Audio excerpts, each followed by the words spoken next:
बिस्मिल्लाहिर्रहमानिर्रहीम, अस्सलाम वालेकुम नाजरीन। मैं हूं बाबर हयात और आप देख रहे हैं 24/7 उर्दू न्यूज़ पर Babar Hayat show. Must win game for Pakistan. तीसरा T20 मैच पाकिस्तान बनाम न्यूजीलैंड, ऑकलैंड का ईडन पार्क।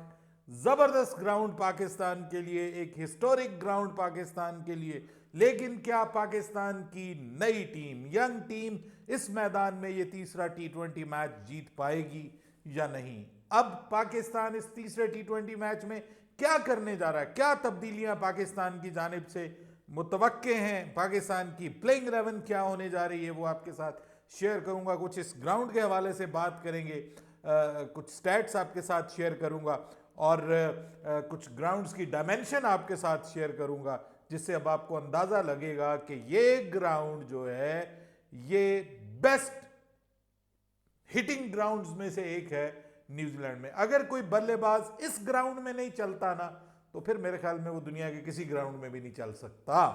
ये मैं अब आपको बता दूं। और ये जिन लड़कों को अब इस मैच में मौका मिलने जा रहा है ना, अगर वो इसमें भी इस ग्राउंड की कंडीशन से फायदा नहीं उठा पाते, और जो कि एक बैट्समैन हेवन है ग्राउंड, एक बैट्समैनों की जन्नत कहा जाता है इस ग्राउंड को, तो अगर वो इससे भी फायदा नहीं उठा पाते तो फिर पाकिस्तान ने उनको लाकर उनको सिलेक्ट करके गलती की है। कम से कम पाकिस्तान के ये बल्लेबाज, पाकिस्तान के ये प्लेयर्स इन कंडीशंस के प्लेयर्स बिल्कुल नहीं थे। असूली तौर पर जब आप किसी मुश्किल मुल्क में खेलने के लिए जाते हैं तो आप अपने तजुर्बाकार तरीन लोगों को अपने साथ लेके जाते हैं जो पहले वहां पे खेले हों। लेकिन हमारे यहाँ उलट होता है, जब हम अपने डोमेस्टिक में आ जाते हैं, हम अपने मुल्क में खेल रहे होते हैं, अपनी फ्रेंडली कंडीशंस में या अपने सब कॉन्टिनेंट में खेल रहे होते हैं, तो हम अपने यंगस्टर्स को बिठा देते हैं, या आपने देखा होगा यंगस्टर्स को बिठा देते हैं और हम ले आते हैं अपने तजुर्बाकार बल्लेबाजों को वापस पर्चियों की शक्ल में। और जैसे ही हम मुश्किल मुल्कों में जाते हैं, टफ कंडीशंस में जाते हैं, तो हम कहते हैं अब हम यहाँ पे यंगस्टर्स को लेके जा रहे हैं। और यंगस्टर्स क्योंकि उन कंडीशंस के आदी नहीं होते, वो वहां जाकर नाकाम हो जाते हैं। और जब वो नाकाम होते हैं तो वो कहते हैं ओहो, अब तो ये हमारी टीम का प्लान का हिस्सा नहीं रहे, तो हमें मजबूरन वापस लेके आना पड़ रहा है अपने सीनियर्स को। और वो जो जब सीनियर्स आते हैं ना, तो वो न्यूजीलैंड ऑस्ट्रेलिया में वापस नहीं आते। वो वापस कब आते हैं? वो तब वापस आते हैं जब एशिया कप हो रहा होता है, वो तब वापस आते हैं जब वर्ल्ड कप हमारी अपनी कंडीशंस में हो रहा होता है, तो उनको वापस लाया जाता है। इन टफ कंडीशंस में वापस नहीं लाया जाता। लेकिन अब बहरहाल पाकिस्तान के पास ये एक बहुत बड़ा मौका है और आखिरी मौका भी है इस सीरीज में बने रहने के लिए। पाकिस्तान को ये मैच हर सूरत में जीतना है। और इस हवाले से आकिब जावेद ने भी आज ये बात की है कि हम एक्सपेरिमेंटेशन ज़रूर कर रहे हैं, लेकिन इसका मतलब ये नहीं है कि हम यहाँ जीतने नहीं आए। हम यहाँ जीतने आए हैं और उनको उम्मीद है कि पाकिस्तान की टीम बेहतर परफॉर्म करेगी इस मैच में और पाकिस्तान की टीम तीसरा मैच जीतेगी। उनके बकौल पाकिस्तान के यंगस्टर्स ने दूसरे मैच में बेहतर परफॉर्म किया है, लेकिन दूसरे मैच में भी जिन्होंने बेहतर परफॉर्म किया वो यंगस्टर्स नहीं थे, बल्कि वो दो तीन तजुर्बाकार प्लेयर थे, जिसमें एक आगा सलमान है, जिसमें वो तो ऑब्वियसली यंगस्टर नहीं है, फिर शादाब खान ने कुछ बल्लेबाजी में करके दिखाया, फिर बॉलिंग में जो है वो खुशदिल शाह ने कुछ करके दिखाया। बाकी आपके यंगस्टर्स में अगर मोहम्मद अली की बात की जाए तो जनाब वो 3 ओवर करवा के इस टूर्नामेंट में अब तक 5 ओवर करवा के आई थिंक 59 रन खा चुके हैं। अगर मैं गलत नहीं हूँ, मैं एग्जैक्टली आपको बता देता हूँ कि अभी तक जो है वो उनके हालात कैसे हैं। मोहम्मद अली जो है वो under big amount of pressure है इस वक्त। और मैं हैरान हो रहा हूँ कि मोहम्मद अली के हवाले से कि जो दूसरा मैच है उसमें उनको 3 छक्के आपको पता पड़े, 1 ओवर में 18 रन उनको पड़े, तो उस हवाले से भी बात की जा रही है कि जी मोहम्मद अली जो है वो पाकिस्तान को वो कुछ नहीं करके दे सके जो उनसे एक्सपेक्टेशंस थी। यहाँ पे बड़ा नाम था जी, Mohammad Ali has been carted for 59 run in 5 overs across the 2 T20। Total 5 overs करवाए हैं जिसमें उन्होंने 59 रन दे दिए हैं। तो ये हमारे यंगस्टर हैं। एक हमारे यंगस्टर्स में अगर हम बात करें तो जहादाद खान है, वो भी आपके सामने है, उनके ऊपर भी वो खतरे की घंटी उनको सुनाई दे रही है और एक तलवार लटक रही है उनके ऊपर। वो प्लेइंग 11 में होते हैं या नहीं होते वो आगे चल के बात करेंगे। वो हमारे यंगस्टर हैं, उन्होंने कैसा परफॉर्म कर लिया वो भी आपके सामने है। तो इरफान नियाजी भी हमारे यंगस्टर हैं, उनके ऊपर भी, उनको तो आज बल्कि कहा आकिब जावेद ने कि हमने उनको नंबर 4 पे हम लेके आए हैं कि वो अपना टैलेंट दिखाएं, अपनी जो उनके अंदर एबिलिटीज़ हैं उनका भरपूर खुल के मुजाहरा करें। तो अभी तक वो भी उस तरह से डरे डरे सहमे सहमे से नज़र आ रहे हैं। हमारे दोस्त मुनीब शौकत कहते हैं बाबर भाई उन तक पैगाम पहुंचाएं, जैसा आपने खुशदिल शाह को कहा था कि ब्रेव होके खेलो, दलेरी से खेलो, कुछ उनको भी इस किस्म का मैसेज पहुंचाएं। उसके बाद से खुशदिल शाह तो अच्छा खेलना शुरू हो गया, अब इरफान खान नियाजी को भी मैसेज पहुंचाएं। तो देखिए, मैं तो उनको कहता हूँ मुनीब भाई, मैं तो अपनी तरफ से पूरी कोशिश करता रहता हूँ, जहाँ तक मेरी आवाज़ पहुँचती है मैं मैसेज देता हूँ और पहुँचाता हूँ। और मैं प्लेयर से भी यही रिक्वेस्ट करता हूँ कि यार बहुत मुश्किल चांस मिलता है, आप खुशकिस्मत लोग हैं, आपको चांसेस मिल रहे हैं और रेगुलर बेसिस पे मिल रहे हैं, कंसिस्टेंट बेसिस पे मिल रहे हैं। तो आपको इन चांसेस को ज़रूर अवेल करना चाहिए, बोथ हैंड से ग्रैब करना चाहिए। उसमें डिसअपॉइंट जिनसे मैं हुआ हूँ वो हमारे मोहम्मद हारिस भी हैं, उनसे भी बहुत डिसअपॉइंट हुआ। कोई क्रिकेटिंग शॉट नज़र नहीं आ रही, कोई क्रिकेटिंग ब्रेन की शॉट नज़र नहीं आ रही, पागलों की तरह। आज जैसे वो शाहिद आफरीदी ने कहा कि हर कोई यहाँ पे शाहिद आफरीदी बनने जा रहा है, तो कोई क्रिकेट वाली शॉट भी खेल लो। तो बहरहाल अब ये पाकिस्तान का मैच है जी। अच्छी खबर पाकिस्तान के क्रिकेट फैंस के लिए ये है कि ये मैच अब 11:15 बजे दिन में होगा, तो आप रोज़ा रख के नमाज पढ़ के सुकून से 3-4 घंटे की नींद भी ले सकते हैं और उसके बाद फिर आप फ्रेश होके इस मैच को देखेंगे। तो ये टाइमिंग बेहतर है, लेकिन जुमा हमारा इसके बीच में आ रहा है तो मैच बीच में से कट जाएगा थोड़ा सा।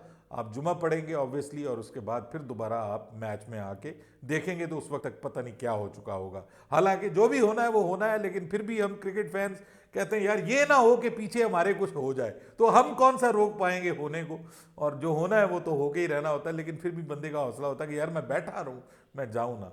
बहरहाल जुमातुल मुबारक, रमज़ानुल मुबारक, और उसमें पाकिस्तान का तीसरा T20 मैच। क्या पाकिस्तान जीत पाएगा? देखिए, इस पे डिपेंड करता है कि पाकिस्तान कौन सी प्लेइंग 11 खिलाता है। और कोच साहब ने भी इशारा तो दिया, उन्होंने कहा 1-2 तब्दीलियां करेंगे, हम 1-2 चेंजेस करेंगे। अब 1, 2, 3 कितनी चेंजेस होती है?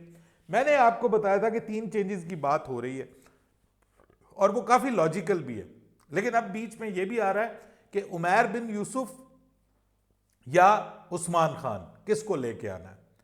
कुछ लोगों का ये कहना है कि बीच में मैनेजमेंट के उनकी आवाज़ ये है कि जनाब उमैर बिन यूसुफ को अगर आपने लाना है ना तो आप लाइए मोहम्मद नवाज की जगह, और अगर फिर आपने लेके आना है उस्मान खान को तो फिर आप लाइए उस्मान खान को मोहम्मद हारिस की जगह। तो अब ये बनता क्या है, ये इसके लिए इंतज़ार करना पड़ेगा। लेकिन मेरी खबरें ये हैं कि मोहम्मद जो हसन नवाज है शायद उनके ऊपर ये छुरी चलने जा रही है और उनको जो है वो इस मैच में रेस्ट दिया जा सकता है और उनकी जगह उमैर बिन यूसुफ आएंगे, ये खबरें आ रही हैं। लेकिन कुछ लोग कह रहे हैं नहीं नहीं नहीं नहीं जी उस्मान खान आएंगे, लेकिन ये चेंज होगी, ये मैं आपको कंफर्म बता रहा हूं कि टॉप ऑर्डर में चेंज होने जा रही है। अब उस्मान खान आते हैं तो वो जिसको कहते हैं ना लाइक टू लाइक रिप्लेसमेंट बनती है मोहम्मद हारिस की, तो फिर वो उस सूरत में उस्मान खान आएंगे। और अगर आप हसन नवाज को रिप्लेस करते हैं तो फिर वो लाइक टू लाइक रिप्लेसमेंट किसकी बनती है? हसन नवाज, उसकी जगह आते हैं आपके उमैर बिन यूसुफ, क्योंकि फिर विकेट कीपर तो रहेगा ना।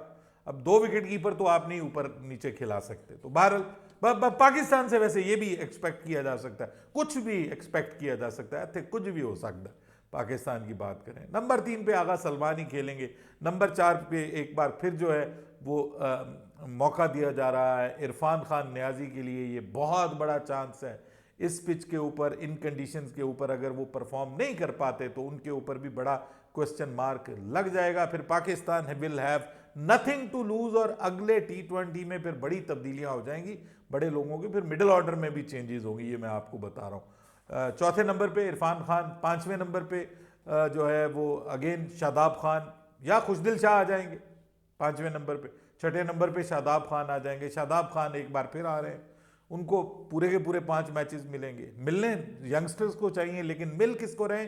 शादाब खान को। बहरहाल कप्तान तो खैर परफॉर्म भी अच्छा कर रहा है, उसने पिछले मैच में भी बहुत ज़बरदस्त परफॉर्म किया और बड़ी शानदार इंटेंट के साथ खेला है। और उसने बताया कि मुझे जो कहते हैं कि मैं T20 का प्लेयर ही नहीं हूं, मैंने उनको मुंह तोड़ जवाब दे दिया है कि जनाब ये होता है T20 का प्लेयर। 200 के करीब स्ट्राइक रेट के साथ बैटिंग, और आखिरी भी जो शॉट मारी है उसने अपनी विकेट बचाते हुए या 50 करने के चक्कर में नहीं मारी, बल्कि उसने टीम की ज़रूरत के तहत उसने शॉट खेली और वो आउट हुआ। तो ये एक बड़ी पॉजिटिव इंटेंट उसकी तरफ से नजर आई है। 5-6 नंबर पे शादाब खान जरूर खेलेंगे। अब वो खेलेंगे तो मुझे लग रहा है कि सिर्फ बल्लेबाज के तौर पे खेलेंगे। जो उनकी बॉलिंग है वो तो बहुत थर्ड क्लास, जिसको आप कहते हैं ना कि बहुत ही फारिग किस्म की बॉलिंग है। इस मैदान के ऊपर अगर वो आधी पिच पे बॉल करेंगे ना तो 55 गज की बाउंड्री है एक साइड पे, 55 गज की दूसरी साइड पे, ये पागल हो जाएंगे। यहां पे 226 रन पाकिस्तान को 200 प्लस पड़ चुका है इस मैदान पे दो पिछले साल।